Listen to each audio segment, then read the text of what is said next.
It's three. Yay. Hi, everybody. I'm back. Yes, as threatened, I am back. I hope a few of you join me here. I actually requested some questions yesterday after my broadcast and got quite a few. And so a few of them I can kind of lump together. Um, and oh, look at my loyal followers. Hello. I do expect to find out if I am breaking up this time. As of yesterday, I tried using my phone as a hotspot, and I think it worked better. But please let me know if I am breaking up, okay? Um, I want to wait for just a moment before really getting into the subject for today. That's what I was waiting for. Hi, Owen. How are you? Um, for those of you, um, your favorite show. Larry says it's his favorite show. Thank you. For those of you who've been following this for a while now, um, pretty much every day I've mentioned my friend Owen Lovejoy because he is indeed the inspiration for me starting this because he started one a day or two before I did, I think. Um, so, in honor of him, I would like to dedicate today's broadcast to Kathleen Tierney, a woman who I do not know. I have never known her. I never heard her name before today.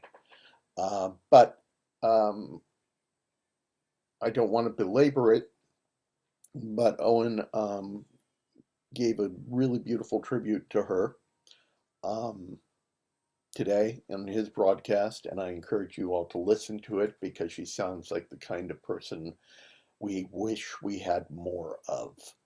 Um, that's it. It's up to you. You need to go listen to Owens because he actually knew her, and it's kind of cheap for me to steal her for my purposes. But yeah, go listen to his broadcast, and you'll understand what that's about. So, as I said, I got a lot of questions after my request so that I didn't have to go on and on about water today. Um, and the vast majority of them have to do with auditioning in one way or another. And as you know, I'm trying to make this a not theater exclusive broadcast. I would like to broaden the picture and the message, but I think I can for these questions. So I'm just going to bring up a few of them, and I don't want anyone to feel left out. My niece, Kim Newmeyer, asked me if I have any line memorization techniques. I'll talk about that in a later broadcast. That's very specific. Um, also, Renee Parham King asked, as a female alto, which songs do you prefer hearing in an audition? If I change the key to a song, does this appear bad? Um, I am not a musician. I love music, and I've directed my share of musicals. Um, I will tell you this. If you change a key to a song so that it fits your voice better, I see no reason why I would look at that as a negative. You want to set yourself up to look and sound the best at an audition. And if you know enough to change the key to enhance your voice, go for it. Um, I am not going to tell you what songs to pick, but I will wrap that into what I'm talking about today. Also, Lorraine, I don't know if Lorraine's here today. Lorraine asked me about character development, and that is a big subject, so I'm not even going to address that one today. And the rest of you talked about auditions. You talked about what directors are looking for an audition, what makes someone stand out for good reasons. That was Owens. Um, Christy asked me about monologues to avoid. I love the way you put that. Um, and Larry Scott, Larry Effin Scott, asked, and this is really long, so I'm going to read this whole thing because I thought this was really well done. Um, oh, there you go. Um, Renee, um, contact Owen directly, and he's got some suggestions. He's a musical director. Go for it. Okay, so Larry asks, in an audition, directors will sometimes say, just have fun with it. After all these years of performing and auditioning, I think I finally wrapped my mind around what that means and what I need to do. Question, do you ever say that to actors? And if so, what specifically do you mean by it? And what should an actor do when it's said to him? I think I know, just want to see if I'm right. Okay, so all of these get wrapped together. All right, first of all, to answer directly to Larry, yes, I have said just have fun with it. Normally, I do not say that during an initial audition. Normally, I will say that as an introduction to my callbacks, because by that point, they will have already shown that they are good enough to be in the show. So my job then is to see the reactions they have, the chemistry they have with the other people. And the best way to do that is to know that they're having fun, which means simply relax, breathe. Don't feel you have to prove anything. Um, I don't think I've ever actually said that to somebody as a direction because it's kind of vague and I don't know that it communicates that well.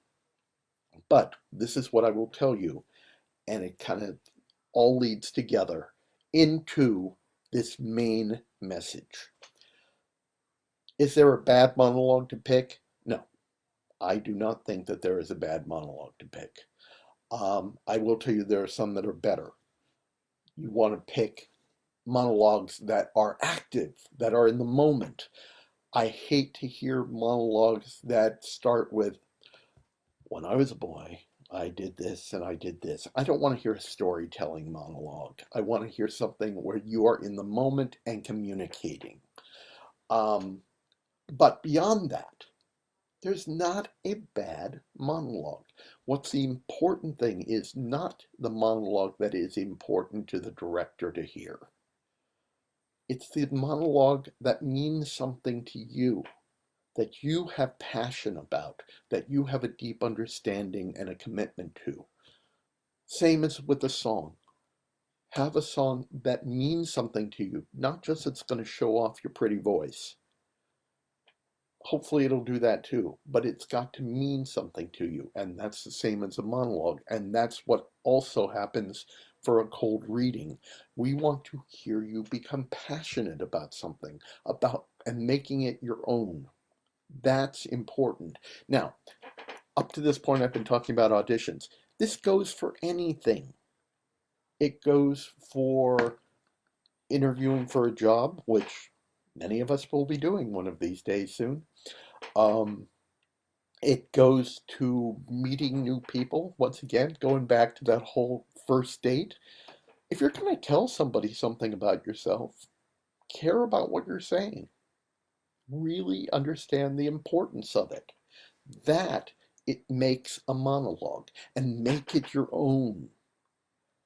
I'll tell you, here's a little story about one of my first professional auditions. Many of you have heard this because it's a horror story beyond belief. Um, when I was very young, I went to a local audition for the Oregon Shakespeare Festival that was being held in San Francisco. I walked into the room, and it was what you see in movies, a big empty room with a table at one end, 5 people sitting behind it, none of them looking happy. I walked into the room, and one of the people said, "What will you be doing for us today?" And I eagerly said, "Well, I'll be doing Edgar's speech from King Lear." And he said, "Why not? Everyone else is." at which point my heart sunk into my stomach and probably fell out of the bottom of me, went through my entire intestinal tract. Anyway, it was awful. It was absolutely awful. It was a terrible experience. And rightly so, because I didn't know what to be doing. I It was one of my first, but it did put me off of auditioning, especially for monologue auditions for quite some time. So here's what I have to tell you. It doesn't matter, but make it your own. In other words, if you're going to come into a Shakespearean audition and audition with Hamlet's monologue, to be or not to be, it's probably not a good choice if you're going to do it like everybody else. If you're going to come in and say, to be or not to be, that is the question. I don't want to hear it. Now, if you come in and say, to be or not to be, that is the question. It'll at least wake me up. It might not get you a part, although it will probably get you a call back because it says that you're thinking and you're having fun with it and you're coming up with some different ideas. Um, it needs to be personal and it needs to make sense to you. Now, the same thing applies to a cold reading or to just an interview. You want to come in, you want to listen to what is being asked of you, you want to take time to think about it, and then you want to be honest. You want to answer honestly and personally and vulnerably. Um, don't try to hide things. Don't try to second guess what the person on the other end wants to hear. You're never going to guess right.